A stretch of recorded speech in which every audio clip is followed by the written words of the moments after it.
Hey comic book fans, welcome back to another episode of Comic Book Geezers. I am Wild Bill, the Unknown Comic, your host and the founding father of the show right here. I'm Pete, how's everybody doing? We got another episode of Inside the Cover for you once again. And of course, each and every time here in the month of October, we're going to be pulling out some spooky issues across, Marvel, DC, whatever, but the important thread is going to be that these are going to be horror, thriller, monster type comics. So we got a good one for you today. So today, Inside the Cover, we're going to go issue number 1.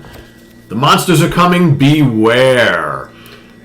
Which only ran 8 issues before it flipped to Tomb of Darkness. Yes, exactly. So I don't know why they just stick with beware. They did that with Creatures on the Loose. They did that a lot. Yeah, it's like let's just change the title, but we'll keep the issue. The theme is the same, kind of. Yeah, made no sense. Which totally doesn't make sense. So this is one of those rare instances where the cover actually represents pretty much what the story is all about for the most part, but with a twist though. So and there's a bunch of stories in here, so we're going to go through all of them here. So the first story is titled "The Werewolf Was Afraid." So a little bait and switch right off the bat. So the first page here, you've got this werewolf in peril. Does that look like a werewolf who is ready to attack and dismember? He looks scared shitless, right?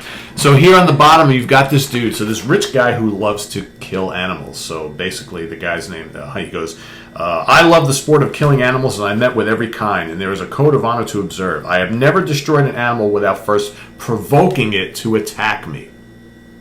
Does that sound like a good person? So in other words, he's given a challenge. In other words, he's not killing in cold blood. He's killing. No. So I'm going to do something to piss the animal off, so they attack me, and then I'll kill him. And that justifies his actions. That'll justify. So then he boasts because he's talking to a bunch of friends. He goes, "I've hunted every type of creature in the world, and now I'm going after the most clever, most dangerous of them all. I'm going to Austria, where I hear there are rumors of werewolves." And they're like, "Werewolves?" That is correct. So next page, he's already in Austria. He's got his whole crew, and they're chasing after the werewolf. Where would they know to go for this werewolf? We don't know. Austria. But yeah, exactly. But I would never think of a werewolf as an animal.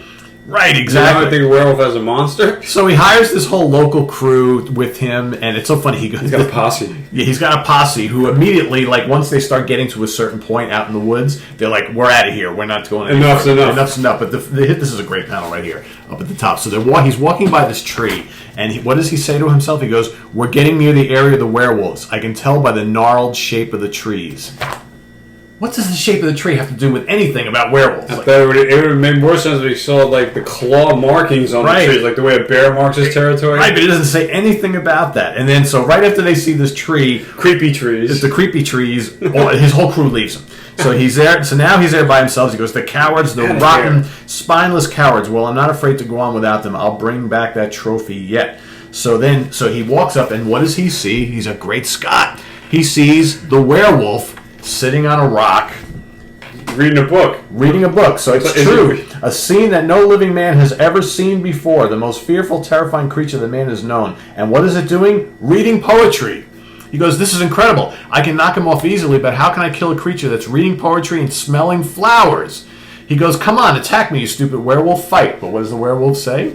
"Oh, you Englishmen are all alike. Go away and stop bothering me. Can't you see I'm busy?" So here he is trying to attack the werewolf, or trying to get the werewolf to attack him, antagonizing him and whatnot. The werewolf is just smiling and basically throwing insults at him about being an Englishman and all this kind of stuff. He's being calm in the face of danger, the werewolf. "You're boring me, little man. Go away and play with your toys elsewhere." He goes, "I'll make you fight, you vile creature. You don't have an ounce of pride in you, or you tried to kill me at least once."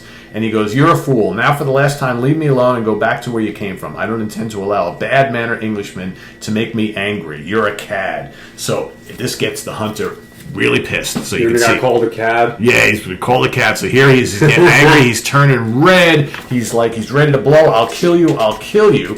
And then what happens? So while he's getting all worked up, the werewolf goes, grabs his gun, and breaks it into a million pieces. So now the guy can't use his rifle. So now he goes, "Oh, my gun, you've broken it." And he goes, "You shouted some pretty nasty things at me, Englishman. Now you'll see how brave you are without your silver bullets." No, please don't kill me. I'll do anything." And the werewolf laughs. He goes, "Now let's see who's a coward. You've really given me quite an appetite. Now that you're really hot under the collar, all that excitement made your blood boil, didn't it? You were burning up to kill me. Now the werewolf pounces on our hunter, and then the next scene here, he's back reading his poetry, and he's got a shred of his shirt in his mouth. And what does he say? He goes, "It always works with these foolish Englishmen. I just have to wait till they get all steamed up, blood boiling and hot under the collar, and I always prefer that to a cold meal." So he had the same train of thought. Basically, exactly right. So he basically absolutely turned it around on him. But the funny line is that he likes when their blood is all hot and bothered. So basically, he acts like, I'm not going to kill you, and let them get all pissed off, because I guess it's an Englishman thing. Only the Englishmen do this. So yeah. So in the end, the werewolf got his meal. Next story here: Too Human to Live. So here is this story about this sad sack guy who's working for this company and again, it's in the future, and all of the owners and the fellow workers at this country are all robots, right? So he is the only human working at the factory, right? So he's like, I can't stand this place, and his name is Sam Brinker. I can't stand this place. I can't stand it here. Anyone here? I'm not like them. Blah blah blah. And they keep really working him hard. It's like, come on, Sam, snap out of it. Look happy once in a while. He's like, how can I be happy when I'm working here with all these robots and I'm the only human? So he's just sitting here. He's moaning and groaning about how he hates his job, and yet they're working him to the bone. These robots, no rest. Right? No rest for the wicked, right? So he goes home one night and he runs in the street. He runs into this very attractive lady, right? And she drops something. He stops to pick it up. He goes, "Oh, nice to meet you. Pleasure to help you. My name is Sam. I would love to take you out to dinner and out dancing and all this kind of stuff." And she's like, "Sure, that'd be great. I live right here. Pick me up tomorrow night." And he's like, "Great." He's walking home. He's like, "I want to marry her." All this kind of. You just met her like 2 minutes ago. She's a robot. No. I don't know. So he's all excited because he's like, wow, I met this great girl and all this kind of stuff. Meanwhile, things are going too good. Too good. In 2021, would anybody meet someone on the street and 2 seconds later ask them out, and a minute after that start thinking about, I want to marry that person? Yes. Anyway, there are losers out there. Yes. I guess so. So the next day he goes into work, and they're working to the bone again. And now at this point he can't. He just wants to go on this date. But what happens? His boss, the robot, tells him that you got to work overtime. I get that a lot too. So yeah, exactly.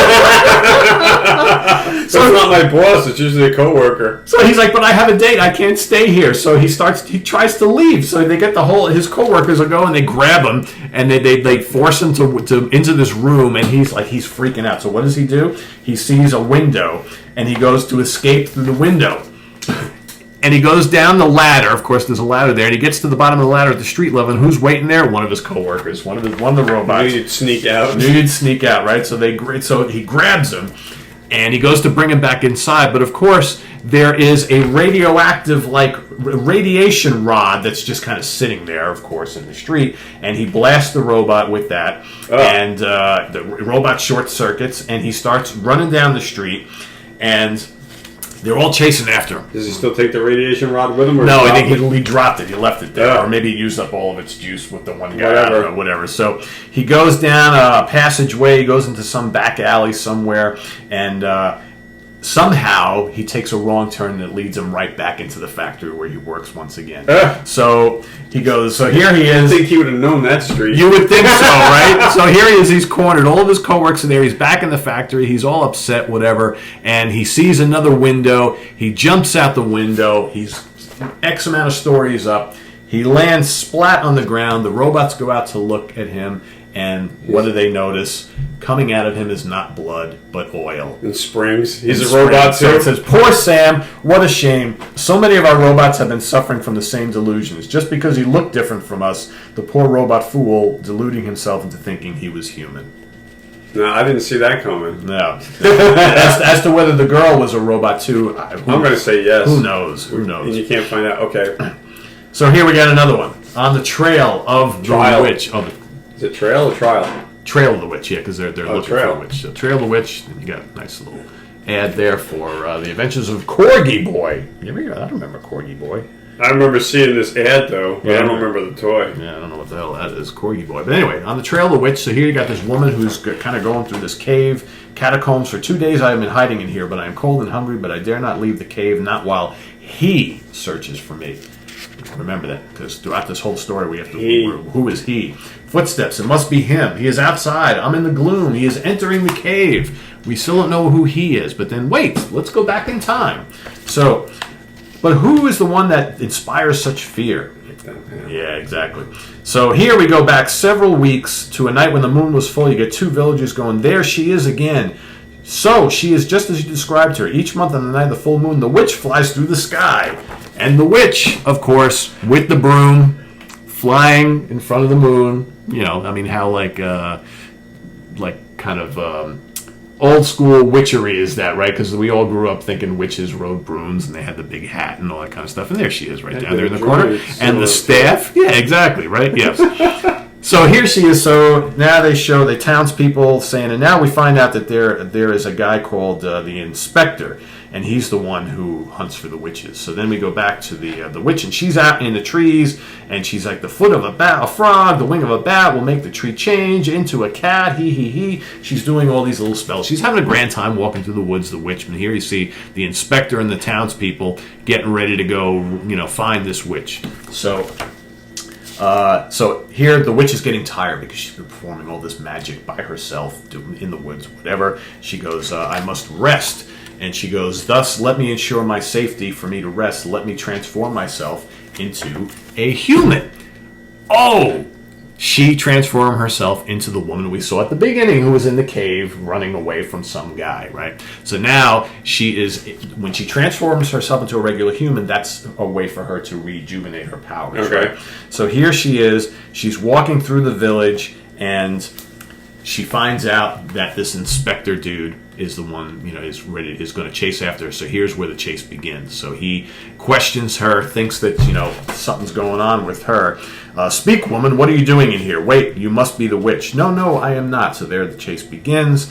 And so then we fast forward back to the cave. He takes her into his custody and brings her to like a jail cell. And he's sitting there asking her to admit that you're a witch. Admit that you're a witch. Right? So eventually, she says, yes, you have captured me, but you can never have done so if I had not been completely exhausted and I'm here rejuvenating my powers. I could have turned you into a snake, into a toad. I might have. Yes, I know of your strange powers. That is why I had to find you. But now, what will happen now? He goes, can you not guess? You mean? Oh no, I do not believe it, yet it must be true. Then that is how you knew all along that I was a witch. Yes, after all, it takes one to know one. So it turns out the inspector is a male witch. And so they ride off on the broom together. So he's a warlock. And I'm like, there's no story to this. There's like absolutely no point. It takes her away, that's it. Right. So the inspector of this town, the police guy, has actually been a warlock all along, impersonating himself. What's the next page? That's it. That's the story. The end. The end. They hop on the broom together and away they go. And I'm like, Jesus, that's all we got? Oh, my God. What an abrupt ending. I'm telling you, well, a lot of these are like that. I guess that's a happy ending. No one gets hurt. No one gets hurt. The witches are together. Yeah, I guess. You're right. I guess it doesn't really, it's fine. There's no, bad ending, a twist of fate. The only twist of fate is he's a warlock, but it might have been better if, he needed her power, so he was going to kill her off. Right. Suck her power out like a vampire or something. I don't know. That didn't work. But that's the 50s. Yeah, exactly. Very tame. Okay. So the last one here is called Behind the Door. So here we've got this old scientist dude who comes up with this atom beam ray. And with this atom beam ray, he can see dreams, he can see nightmares, hallucinations, it can see thoughts, it can protect the future, all this kind of stuff. So he creates this atom beam ray, and they don't really explain how, but all of a sudden he's celebrating because it's made him rich. Dr. Doom lookalike? I know, right? So here he is. He's now rich beyond belief because of this invention. He lives with his niece, right? So he starts experimenting with all this stuff, but then all of a sudden, he shines the beam, and what pops up? Dr. Doom. Death. Yeah. No, that's death right there? It's death. Okay. So is that blue? Yeah. Not green? He's death. He's got the sickle and the whole 9 yards and everything like that. So he freaks out. He goes, "It's come to take me away, but I won't go. I won't, not now. Not when I've got the greatest power in the world in my hands and I'm rich." So what does he do? This is making him sick. So now all of a sudden he's like in bed. He's all sorts of sick because he knows that death is waiting for him downstairs, right? So he's got the doctor coming in, all this kind of stuff. But what does he do? He calls up a bunch of henchmen and he orders like a giant metal safe, like a big safe, and he has it delivered to the house. These henchmen come and he asks them, so he pays them to go down into the basement to grab Death and throw him in the safe. And throw in the safe, even though they can't see Death and they can't feel Death, so he can. I'm lucky that they're lucky they can even lift the safe. Exactly, right? So here he's like, there he is, grab him. Meanwhile, they can't see anything. Like we're talking about. They're just being guided by what he says. So here they are in the top panel here. They're like, all right, I think we have him, but we can't see anything. Tell us where he is. They're like, you got him. So they corner Death and they put him in the safe. So now he's all better again. He's like, all right, great, I got Death. Really, mission accomplished. They were able to put... Mission accomplished. So now he pays them off, whatever, and now he's, he's all sorts of happy. But in the midst of while all this is happening, his beloved niece, who takes care of him and lives with him in the house, she gets into a car accident and dies. And she's on death's door in the hospital. So he tells his manservant there to take me to the hospital. So they go to the hospital, and the doctor basically says to him, "It's no use, Mr. Clapper. Your niece is in great pain, and her condition is hopeless. Only death can help her." Really? So then he's like, "Death? No, there must be another way. Never in my entire career have I seen a person in her condition live, but she should be dead. But she lingers on. The pain must be unbearable. There's nothing we can do."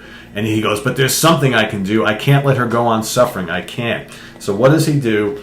He goes back home, races back home. He opens up the safe, and who is standing there waiting to be let out but Death, right? So he goes, "You win, Death. I thought that by kidnapping you I could live forever and enjoy my wealth and power. But, then the phone rings. Hello, yes, this is Cyrus Clapper. This is Dr. Croft at the hospital. Your niece just passed away. It was just as if somebody had opened a door and let Death out." And then he dies too. He goes, "Hello, Mr. Clapper, are you there? Is anything wrong? Mr. Clapper, why won't you answer?" So not only did Death now take the life of his niece, within seconds, he dies. Clapper is dead too. Because he was supposed to go first. He was supposed to go first. So the moral of the story is, Death always wins, I guess. And that's that. Oh, hold on sale now. The Invisible Man. Supernatural thrillers. Do you have that one? Number 2. I got the whole run, yes. Yeah. That's number 2. I need to get that. Yes, indeed. Yep. Yeah. So there you have it. What do we got on the back? Just some boring shit on the back. Yeah. Beware, issue number 1. Some kind of kooky stories in there. A couple good ones. But yeah, it's another inside the cover for October there. Nice job. Yeah. So, well, that's pretty much it. I am Wild Bill saying thanks for being here. Hope you like this episode of Inside the Cover as we pay tribute to the Halloween month of October, celebrating the Halloween spirit. Click the notification bell so you can be kept in the loop every time we have a video. Thank you for your comments. Thanks for clicking the like button. And if you really want to help us, share this video. That would be a big help. Yeah. And that's it. I'm Wild Bill, as always, saying thanks for being here. And stay tuned for more Inside the Cover with horror books. That's right. And I'm Pete. Take care. We'll see you all real soon. And till then, bye-bye. Bye.